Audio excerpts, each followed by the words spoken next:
another dive today after quarterly sales figures showed yet another disappointing decline in domestic spending. There hasn't been such a tough business environment for almost 2 generations, with markets either collapsing or else completely saturated, heightened by increased competition and with no room for growth across major parts of the world. All right, got it. And yet, Asian markets are thriving and are currently valued at over $1 trillion. By 2020, Asia's global share will be 25%. By 2030, up to 40%. A near 3-fold rise in just 20 Can you get Gupta and Brian on the video conference for me? Gentlemen, the Dow Index fell again today. We're seeing a long-term trend that has serious implications for us all. Well, we're trying to land bigger numbers. And we've taken on massive austerity measures. All the actions taking place in Asia, we've got to be part of this. We need to find somewhere with a good balance between a conducive investment economic climate and a good track record. Along with a transparent policy and political stability. What about Malaysia? That could be interesting. It's a premier investment location in a major trading nation. It could fit our remit. I need some hard data to help us decide one way or another. Do you want me to round up the regional managers? Please, no time to lose. Morning, ladies and gentlemen. It's a rare opportunity to have all of us in the same room. Please, sit down. I'm going to skip formalities today and get right down to business.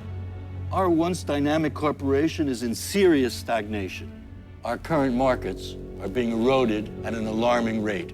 We need to be proactive and to be in a place where we can operate with security and the future. That's why I've asked to have a feasibility study done about Malaysia. Gupta, over to you. Could you initiate the demonstration data?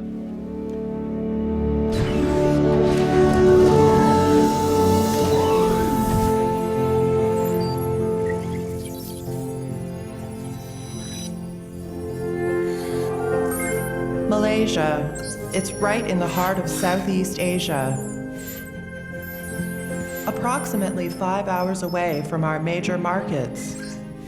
It's our gateway to the Middle East, India, and China. Total area, 330,000 square kilometers. Population, 29 million. Major ethnic groups, Malays, Chinese, Indian, Katazans, Ibans. System of government, constitutional monarch with a parliamentary democracy that is being led by a prime minister. Good day, everyone. Even as a global economy status, Malaysia is bucking the trend and roaring ahead. Our economy is growing at over 5%, and we enjoy very low unemployment, low inflation, and falling levels of debt. Our economic transformation program has liberalized the economy, boosted the private sector, and supported strategic industries. While our government transformation program has cut crime, expanded infrastructure, and made government more efficient and responsive. The results speak for themselves. Malaysia is now firmly on the map as an even more attractive global destination for foreign investors. Well, they've got world-class infrastructures, so much so that they have initiated a major economic transformation program and liberalized the service sectors. Could you break that down for us? There are 12 national key economic areas to boost the economy, which is the core to their economic transformation program. What's the government's role in this? They give prioritized support and prime ministerial attention and additional policy reforms such as removing barriers to competition, market liberalization, providing a catalyst for exports. What about the repatriation of profits? What's Malaysia's take on that? There's no restrictions whatsoever. We're free to move our profits back whenever we choose.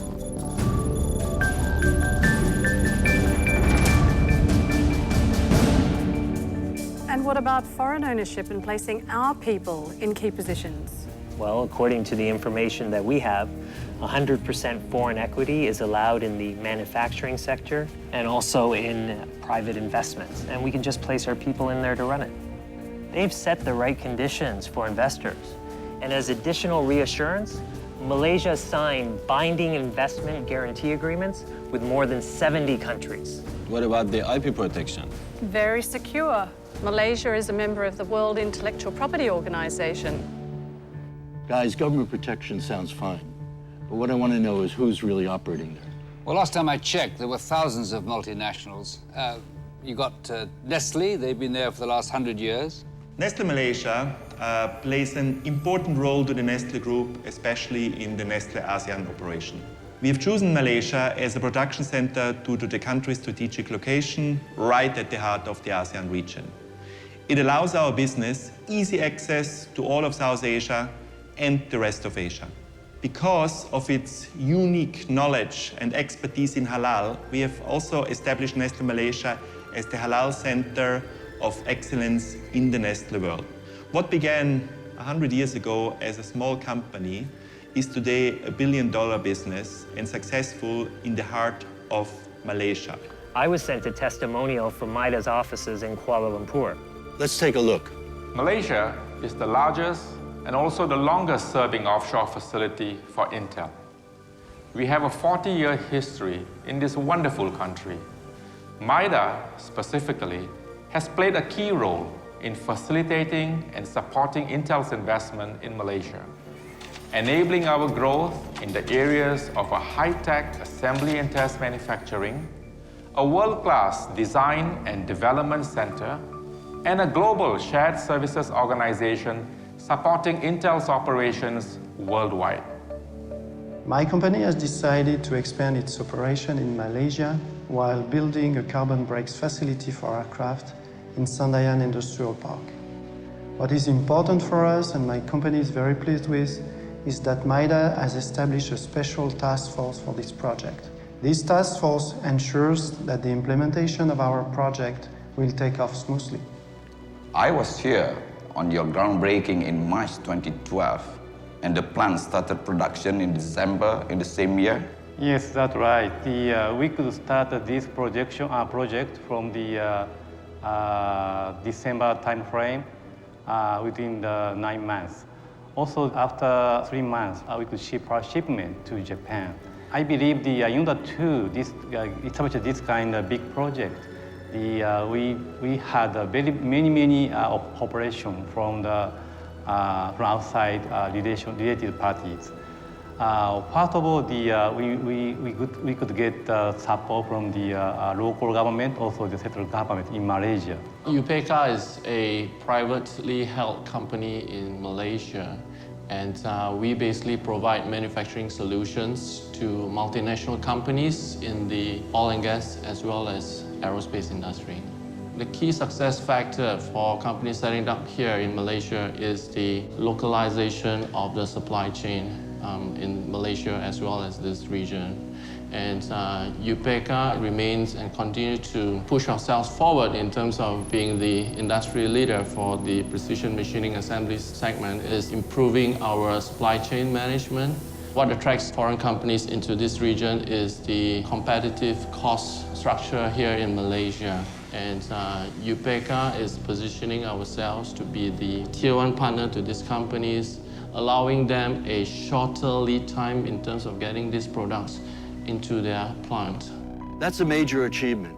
But how easy is it for multinationals to develop their own human resources? The country places great emphasis on education, producing a workforce that's skilled and multilingual. There are over 900,000 students in higher education, and Malaysia promotes itself as an education centre of excellence. What do you have on their infrastructure? Infrastructure is one of the best in the world. The backbone and galvanizing force behind Malaysia's growing economy is supported with 7 major shipping ports and 6 international airports, all integrated by reliable rail and highways. And telecommunications? What level are they at? Well, telecommunications has had a massive impact on all our business, and Malaysia isn't new to it. With 2 satellites already up, they have the latest digital, high-grade fiber optic technology, giving it complete freedom and accessibility globally.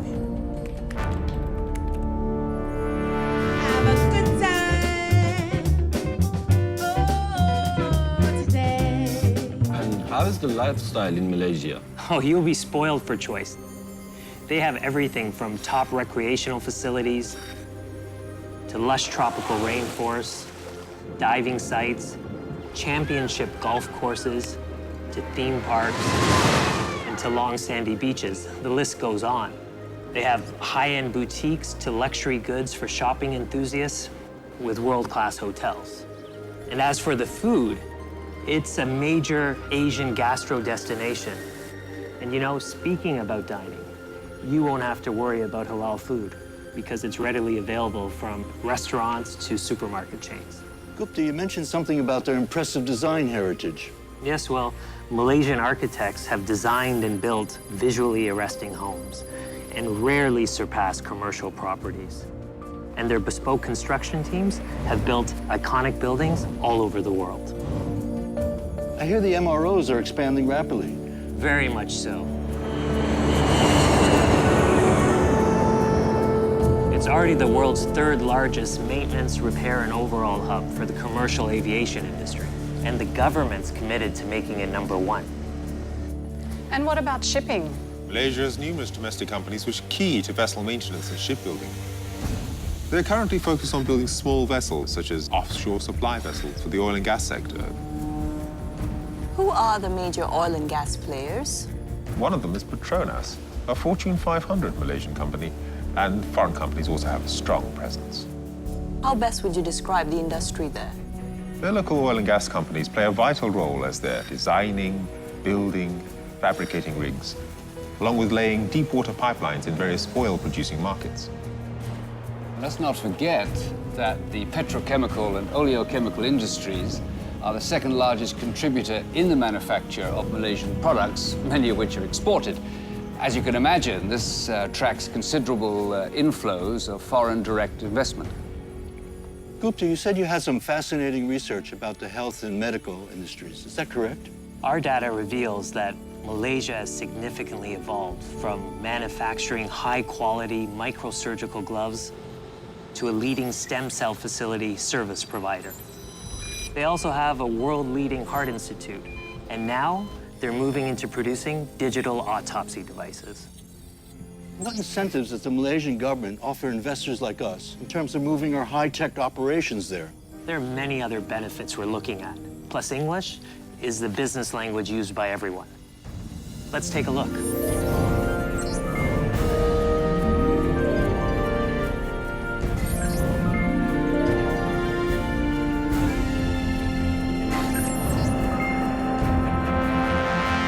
The potential of their infrastructure is clearly aimed at world markets. Now, that's progressive thinking. Who do we contact? The MiDA offices are located throughout the world. They're happy to assist.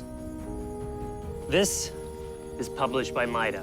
It provides essential information about the cost of doing business in Malaysia. It has everything you need. This is the web address. You can download the book directly from the site. I'm particularly drawn to the government's pro-business policies. I want to thank everyone for this excellent presentation. Let's start thinking cutting-edge business dynamics and not get left behind in the competition.